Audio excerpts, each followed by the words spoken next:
Okay मेरे friends, मेरे प्यारे प्यारे दोस्तों, कैसे हो आप। आज हम लोग वीडियो में बात करेंगे सीएमए के लास्ट 30 डेज के स्ट्रेटजी। और मैं जो ये दिखा रहा था, ये सब कुछ स्पेशल बुक्स आपके लिए बने हैं जो आपको फ्री में देने वाला हूँ। और एक बड़ा सारा चार्ट पेपर है जिसके बारे में भी मैं बताने वाला हूँ। ठीक है,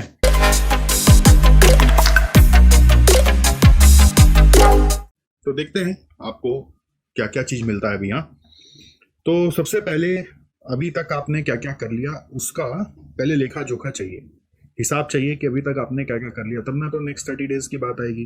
सीधा नेक्स्ट 30 डेज में अब जम जाएंगे तो पुराना क्या हुआ नहीं हुआ वो नहीं क्लियर है, तो आपको समझ नहीं आएगा कि मैं किस एंगल से क्या बताने वाला हूँ।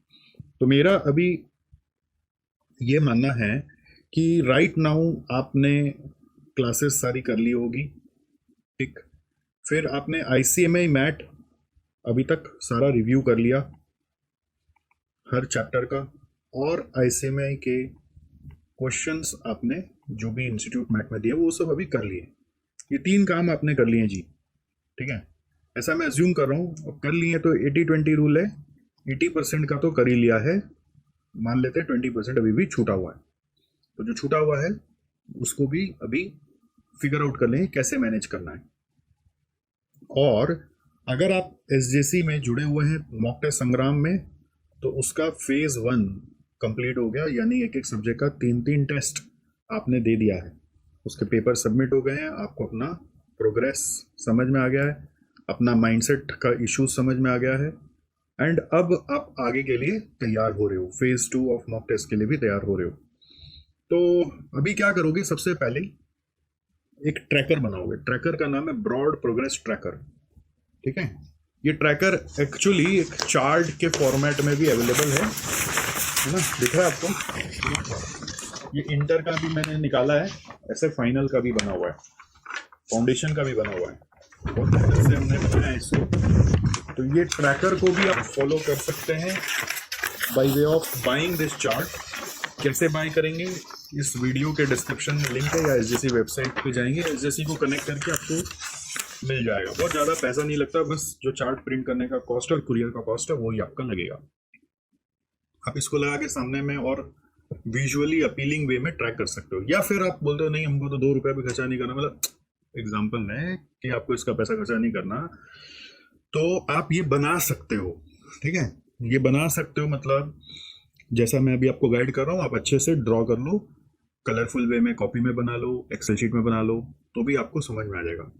करना क्या है, चैप्टर का नाम लिखना है, ऊपर में सब्जेक्ट का नाम लिखना है, चैप्टर नेम में 1 2 3 करके जितना चैप्टर है आईसीएमआई मैट का वो लिखना है। ठीक है, फिर टिक मारना है कि क्लासेस हो गई, यस। आईसीएमआई मॉड्यूल देख लिया, यस। आईसीएमआई क्वेश्चंस भी कर लिए, यस। ऐसे सब में टिक मारना है। ठीक है, जिसका नहीं हुआ वो ब्लैंक रहेगा, जिसका हो गया वो टिक रहेगा। तो मेरा अभी मानना क्या है कि अभी तक आपका ये 3 तो हो गया होगा, ऐसा मैं मान रहा हूं।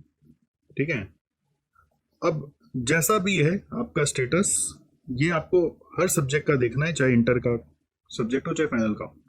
उसके बाद खुद का सेल्फ एबीसी एनालिसिस करना है। अब ये एबीसी मतलब क्या है, इस ए का मतलब है आ गया, बी का मतलब है भूल गया, और सी का मतलब है छूट गया, रह गया, अभी तक नहीं कर पाया। तो ऐसे हर एक चैप्टर का मार्किंग करना है, ए है कि बी है कि सी है। सब ए है तो बहुत ही अच्छा है।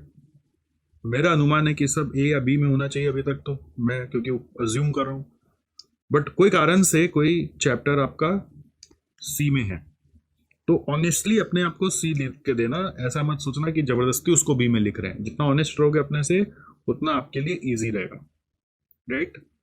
अब जो रह गया है उसके ऊपर जंप नहीं करना है। ठीक है, जंप नहीं करना है। क्या करना है अभी फिर समझना ध्यान से। इसके बाद इसी ब्रॉड प्रोग्रेस ट्रैकर का एक सेकेंड पार्ट है, वो इसमें दिया हुआ है सब्जेक्ट वाइज। ये चार्ट में क्या ना, सारा सब्जेक्ट का हमने ड्रॉ कर दिया पूरा बढ़िया से रंग बिरंगा, सब कुछ इसमें फॉर्मेट बना कर दिया हुआ है। बट एनीवे आप अपने से बनाओ।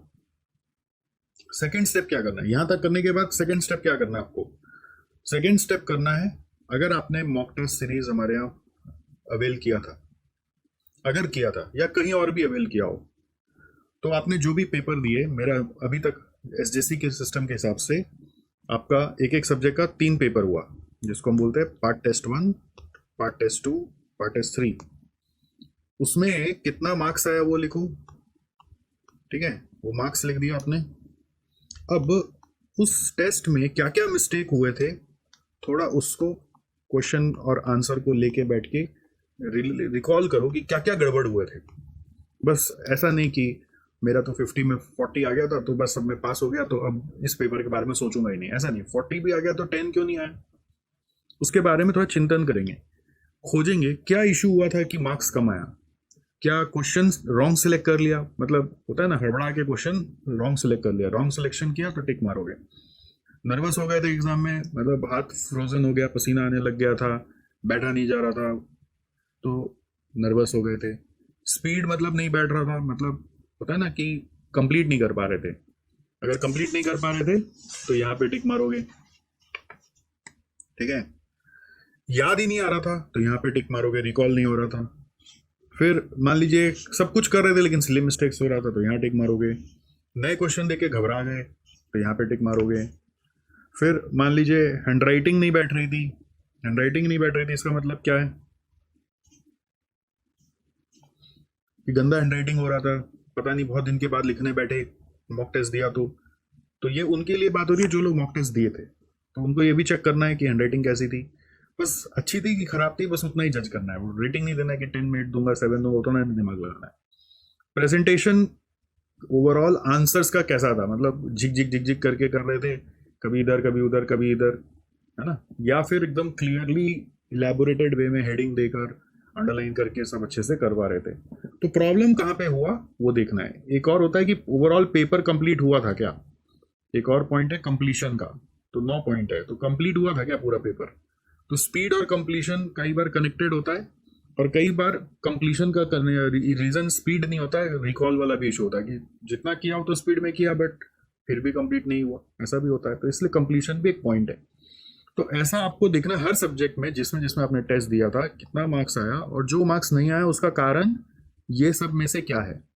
भूल गए थे, नया लगा, नया लगने का कारण क्या है कि हो सकता है वो नया ही आया हो सकता है आपका छूटा हुआ इसलिए नया लगा हो। तो हुआ क्या कि आप क्यों नहीं कर पाए, कि नर्वस हो गए थे, कि रॉन्ग सिलेक्शन करके खुद फंस गया, मतलब होता है ना अपने जाल में ही फंस जाते हैं कई बार, कि क्वेश्चन करने गए ए और करना था बी। एक एग्जांपल दे रहा हूँ, मान लीजिए क्वेश्चन नंबर करना था 3, जबरदस्ती 2 में आधा असमंजसता था, फिर भी 2 करने चले गए और करके बहुत जोर से उलझ गए, फिर 3 भी नहीं हुआ 2 भी नहीं हुआ। ऐसा कभी हो जाता है। तो क्या हुआ क्या था आपके साथ। और अगर आपने मान लीजिए अभी मान लेते हैं मॉक टेस्ट नहीं दिया हुआ है, तो आप ये वर्किंग कर सकते हो अपने प्रीवियस अटेम्प्ट्स यदि आपने दिए हुए हैं तो उसमें क्या हुआ था उसका भी इस तरह का एनालिसिस कर सकते हो। कुछ तो याद हो गई आपको, उसके हिसाब से प्रीवियस अटेम्प्ट्स जो आपने दिया हुआ है उसका ये एनालिसिस करो, और फिर ये एक एक प्रॉब्लम है, इन सब प्रॉब्लम का सोल्यूशन आपको ढूंढना पड़ेगा, इसका वे आउट खोजना पड़ेगा, समझ गए। तो ये वे आउट कैसे होगा, अगर आप मॉक टेस्ट का हम लोगों का फेज 2 में आ जाते हो तो वहां पे हम लोग आपको गाइड कर करके वे आउट दिखा देंगे, या फिर चैट जीपीटी से पूछ के कर सकते हो, या फिर कोई अपने दोस्त सीनियर कोई है तो उनसे पूछ के कर सकते हो, या फिर अपने से ही सोचो कि ये प्रॉब्लम कैसे सॉल्व हो सकता है, बट वे आउट खोजना होगा, इसको इग्नोर नहीं कर सकते हैं, ठीक है। मॉक टेस्ट का काम है ये दिखा देना सामने में, अब इसको सॉल्व करना है, ऑलराइट। तो जो बच्चे अपने साथ मॉक टेस्ट दिए हो तो हर सब्जेक्ट का 3-3 टेस्ट दिए, तो कहीं ना कहीं उनका क्या हुआ कि by way of giving so many test उनका इनमें से ये सारा प्रॉब्लम 50% कम हो गया है, राइट। तो अभी वो फेज 2 में आएंगे, फुल टेस्ट देने, एक एक सब्जेक्ट का 100 मार्क का टेस्ट होगा, तो उधर और प्रॉब्लम्स कम हो जाएंगी। तो ये एक दिन में गायब नहीं होता, धीरे धीरे कम होता है, ठीक है। तो ये आपका सेकेंड स्टेप है जो आपको करना है। फर्स्ट स्टेप में यहाँ तक करना है, सेकेंड स्टेप में ये ट्रेंड मॉक टेस्ट एनालिसिस और प्रीवियस अटेम्प्ट का क्या गड़बड़ कर रहे थे वो देखना है। अगर इसको आप नहीं सुधारोगे तो ये गड़बड़ फिर होगा और अनजाने में होगा, और आपका सबकॉन्शियस में कब बैठ के ये गड़बड़ फिर कर देगा आपको पता भी नहीं चलेगा। तो अगर एक बार इसको नजर से निकाल लोगे तो आपका काम बनेगा। तीसरा काम आपको करना है past paper analysis. What is past paper analysis? इसमें आपको प्रीवियस दिसंबर 23 से अभी तक जितना भी अटेम्प्ट हुआ है वहां का सब क्वेश्चन पेपर डाउनलोड करोगे।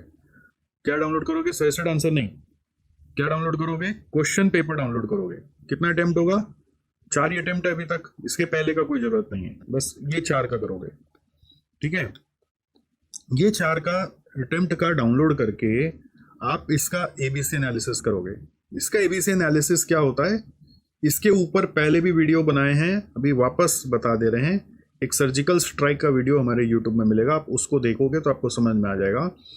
और हमारे जो सब्जेक्ट्स हैं जिस पे एसजीसी काम करता है, जो है कि कॉस्ट, एमए, एफएमडीए और ओएमएसएम, इन सब का एबीसी बना के आपके यूट्यूब में दिया हुआ है। आप वो वीडियोस को देखोगे, अच्छे से देखोगे और उसमें जो नोट्स है उसको डाउनलोड कर लोगे और उसको बैठ के ना ऐसे लेके बैठना होगा। बस वीडियो देखा और समझ गया उससे नहीं होगा, उसको लेके खुद से है ना डॉट्स कनेक्ट करना होगा। अभी क्या होता है, आप लोग वीडियो में कोई चीज़ देखते हो तो वो चीज़ क्या होता है पता है, बस दिमाग पे लेके ऐसे रखने वाली बात हो जाती है, बट अंदर ही नहीं घुसता। वो जो चीज़ अंदर में नहीं घुसेगा वो कोई फायदा नहीं है।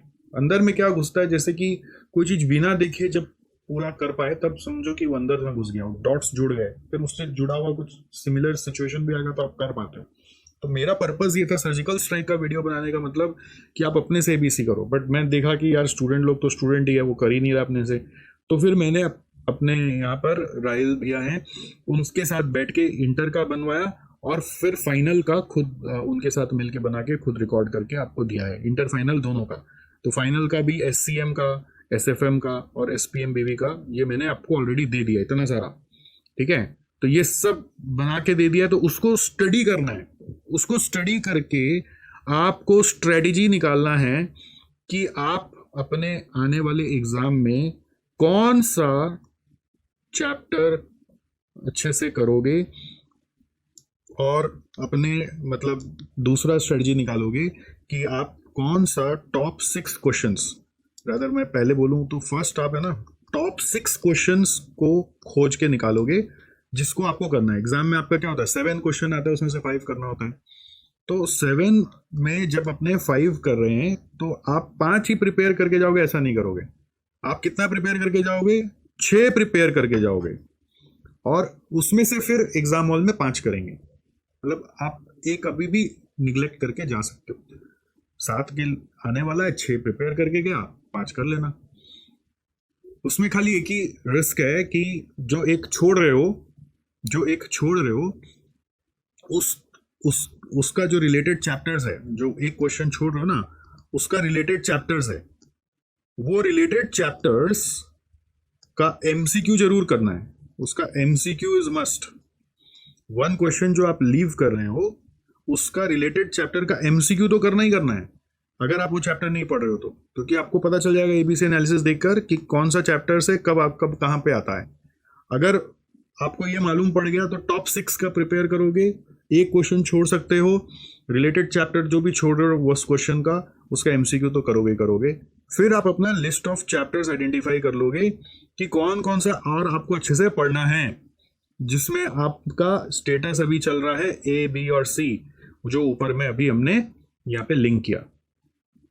ठीक है, तो आपका मान लीजिए सी में कोई चैप्टर था, बट आपको यहाँ देख के समझ में आया ये वाला टॉप 6 क्वेश्चन के प्लानिंग से कि आपको वो पढ़ने का जरूरत ही नहीं है, क्योंकि आप वो एक क्वेश्चन छोड़ने ही वाले हो और उसका रिलेटेड चैप्टर से एमसीक्यू जो है वही पढ़ना है।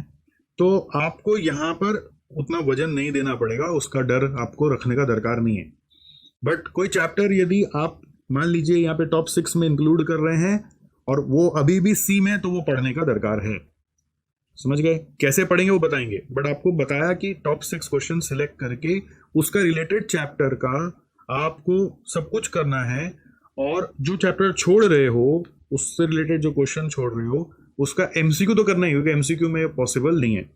जब आप एबीसी एनालिसिस देखोगे तो एक और चीज समझ में आएगा कि एमसीक्यू को भी करने के लिए there are some chapters which मतलब आप नॉर्मली निग्लेक्ट करते हो, या फिर कोई टॉपिक है जो इम्पोर्टेंट है वो नॉर्मली आपने पढ़ा नहीं है, नॉर्मली नॉट स्टडीड, ऐसा होता है।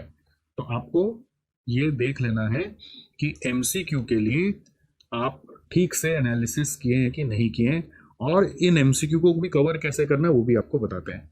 बट आप ये पास पेपर एनालिसिस बैठ के करोगे तब आपके हाथ में एग्जाम आएगा।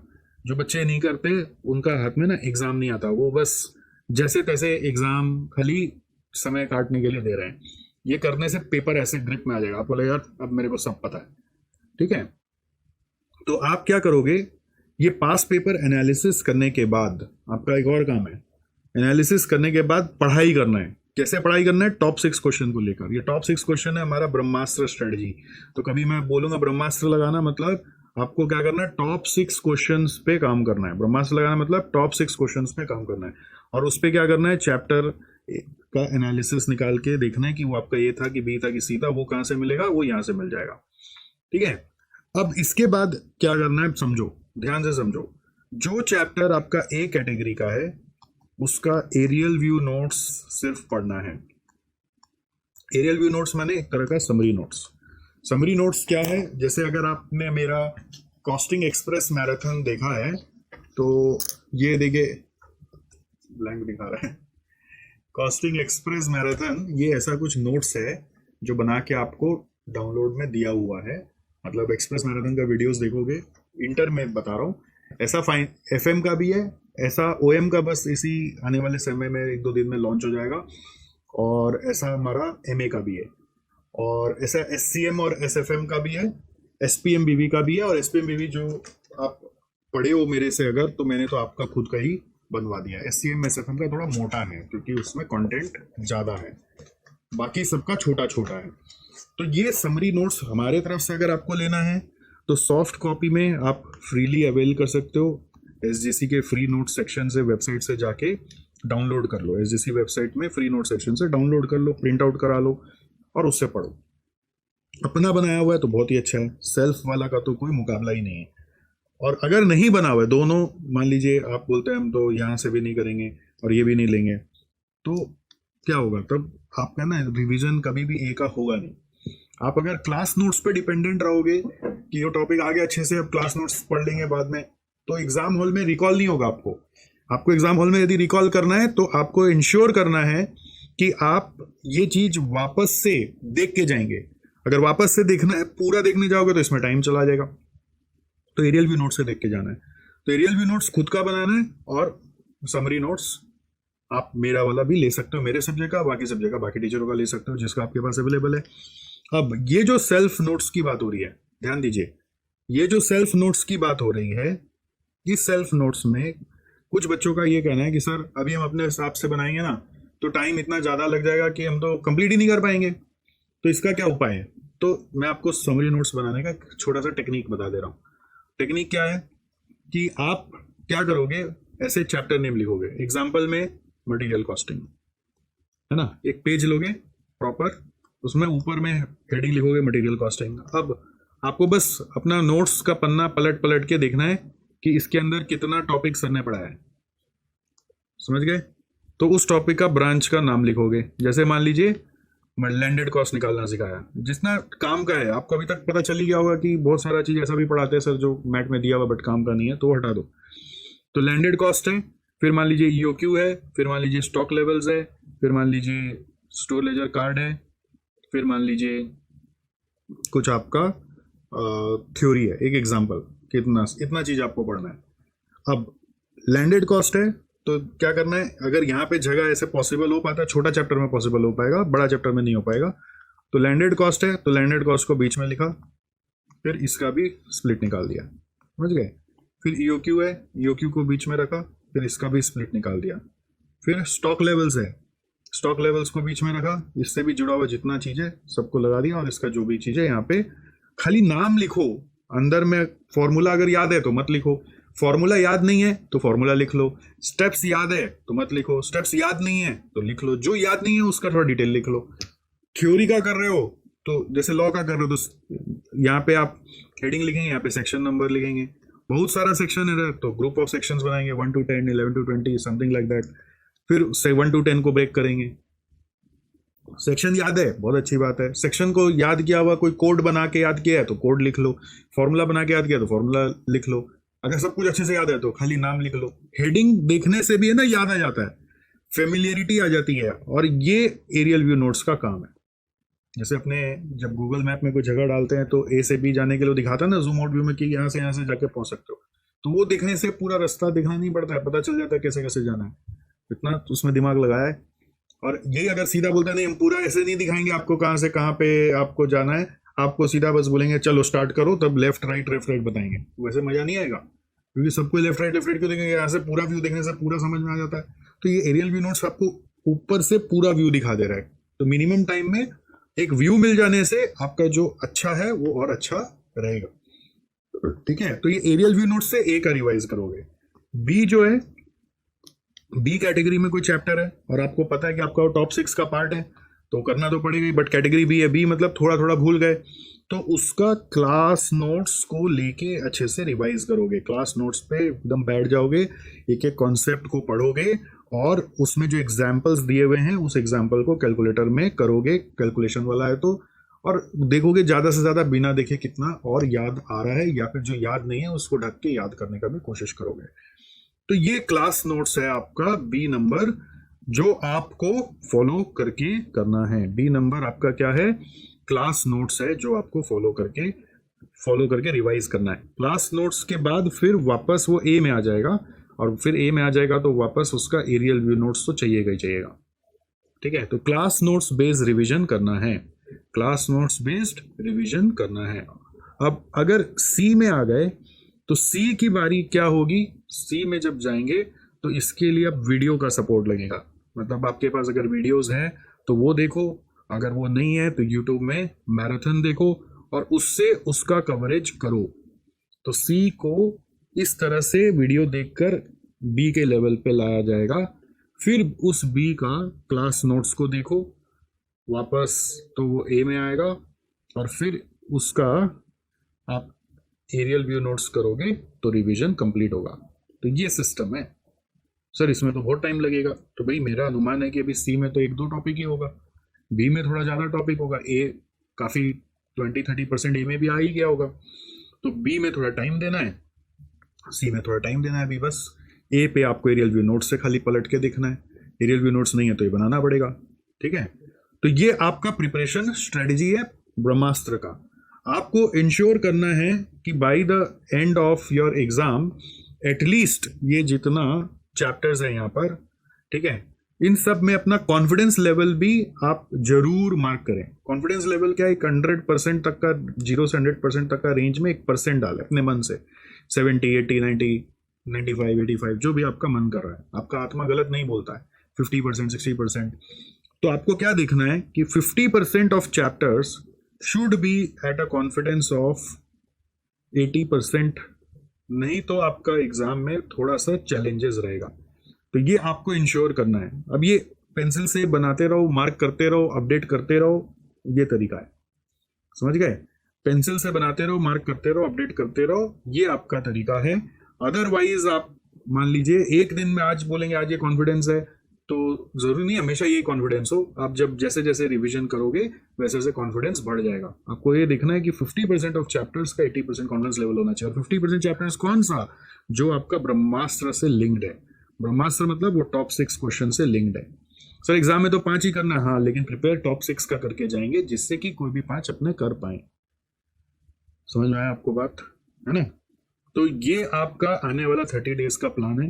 Once you are through with all this, ठीक है, हम आपको इनवाइट करना चाहते हैं in our mock test Sangram phase 2 which is going to start sooner from the next week only.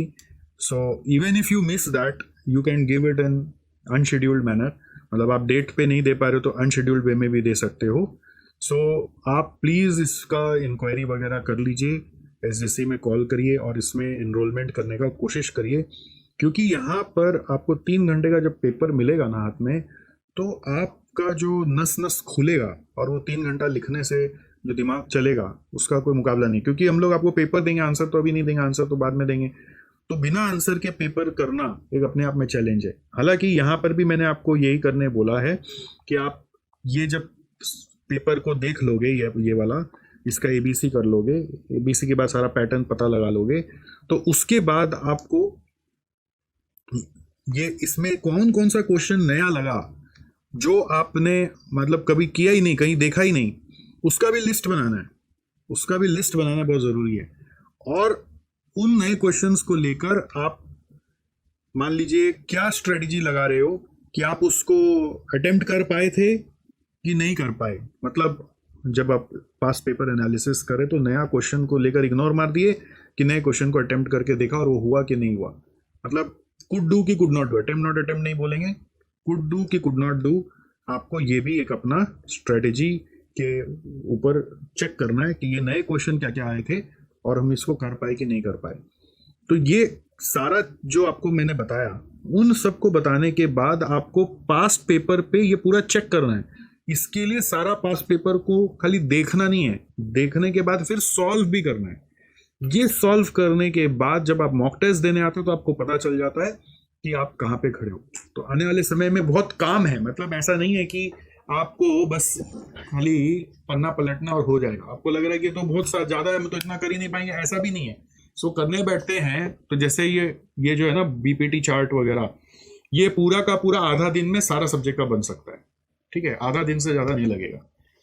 और ये जो पास्ट पेपर एनालिसिस है ये तो बहुत सारा अभी ऑलरेडी होके आ चुका है हमारे तरफ से, और जो नहीं आया उसी का ही आपको अपना दिमाग लगाना है। तो वो भी अगर आप देखेंगे तो आधा दिन का है। तो एक दिन यदि आप दे देते हैं तो सारे सब्जेक्ट का आपका बीपीटी बन जाएगा और सारे सब्जेक्ट का पास्ट पेपर एनालिसिस करके आपको समझ आ जाएगा कि आपका स्ट्रेटजी आने वाले पीरियड के लिए क्या होना चाहिए। ये आपको काम करना पड़ेगा और ये कोई से कॉपी पेस्ट मत करिए, ये खुद से करिए। और उसी के बाद टॉप 6 क्वेश्चन सबका निकाल लीजिए। और अब उसके बाद जब ये सेकंड डे एक एक सब्जेक्ट उठाएंगे तो एबीसी करेंगे, और फिर एबीसी का जो स्ट्रेटजी आपको मैंने बताया कि ए का सीरियल व्यू नोट से पढ़ना है, बी वाले को क्लास नोट से पढ़ना है, सी वाले को वीडियो मैराथन से पढ़ना है, और वही वाला टॉपिक को पढ़ना है जो टॉप 6 में आ रहा है। बाकी सबका खाली सिर्फ एमसीक्यू पढ़ना है। और ये सब के लिए सी से स्टार्ट करेंगे, फिर बी में जाएंगे, फिर ए को पढ़ेंगे। और उसके बाद क्या करेंगे, हर सब्जेक्ट का ये पेपर को सॉल्व करेंगे। जो मैंने आपको यहाँ पे बोला, पास पेपर का जो क्वेश्चंस है वो नया कौन कौन सा था और कर पाए कि नहीं कर पाए वो आपको पता चलना चाहिए। और ये पेपर को पूरा अटेम्प्ट करना है। टाइम कम है तो रफली अटेम्प्ट करो, और अच्छा टाइम दे सकते हो तो 3-3 घंटा दे के अटेम्प्ट करो, नहीं तो कम से कम 2 पेपर 3 घंटा दे के करो, बाकी को रफली करो। वो आप अपना सजा लीजिए। उसके बाद आप अपना मॉक टेस्ट में भी आ जाइए तो सोने पे सुहागा हो गया और आपका एक प्रिपरेशन लेवल आ गया। इस पूरे स्ट्रेटजी में मैंने एक चीज कवर नहीं किया है, और वो क्या है, वो है कि एमसीक्यू को क्या करना है और लास्ट डे को एग्जाम के पहले रिवाइज कैसे करना है। तो इसके बारे में भी अभी थोड़ा सा बता देते हैं कि एमसीक्यू के लिए हम लोग एमसीक्यू का एक बैंक बनाए हैं।